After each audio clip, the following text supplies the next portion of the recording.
Jablé, en zone rebelle dans le nord syrien. Dans les décombres, des secouristes libanais fouillent sans relâche, à la recherche de survivants. Nous sommes venus du Liban avec un groupe de 70 personnes de la protection civile, de la Croix-Rouge, des pompiers et de l'armée libanaise. Ce séisme est l'une des tâches les plus difficiles qui m'ait été confiée et l'une des opérations de secours les plus difficiles à l'intérieur des bâtiments. Sortir les corps de sous ces bâtiments est un processus très complexe et difficile. Si Bachar al-Assad a finalement autorisé ce vendredi l'acheminement d'aide dans les zones contrôlées par les Kurdes, l'arrivée de premiers secours reste encore insuffisante. Le premier convoi des Nations Unies est entré dans le nord de la Syrie par le passage de Bab el-Awa.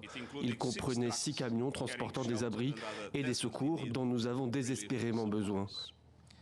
Une aide supplémentaire est en route, mais il en faut beaucoup plus.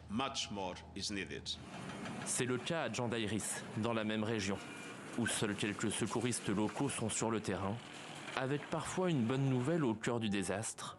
Moussa Mdi, un garçon de 6 ans, a pu être sorti des décombres.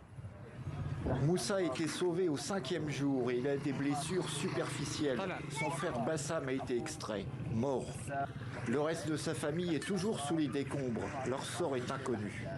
En Turquie et en Syrie, le bilan continue de s'alourdir et dépasse désormais les 23 000 morts. J'ai honte de le dire, mais je vous jure que je n'ai même pas l'argent pour manger. Je n'ai aucun moyen de nourrir mes enfants. Il n'y a pas de chauffage. Le froid nous a tués ici, en plus de la faim et de la peur. Nous avions des maisons dans le village, mais maintenant elles se sont effondrées. Nous sommes laissés ici. Une crise au cœur de la crise. Près de 5 millions de personnes risquent de rester sans abri selon l'ONU. Les survivants du séisme sont désormais recueillis dans des camps à l'origine construits pour les déplacés de guerre.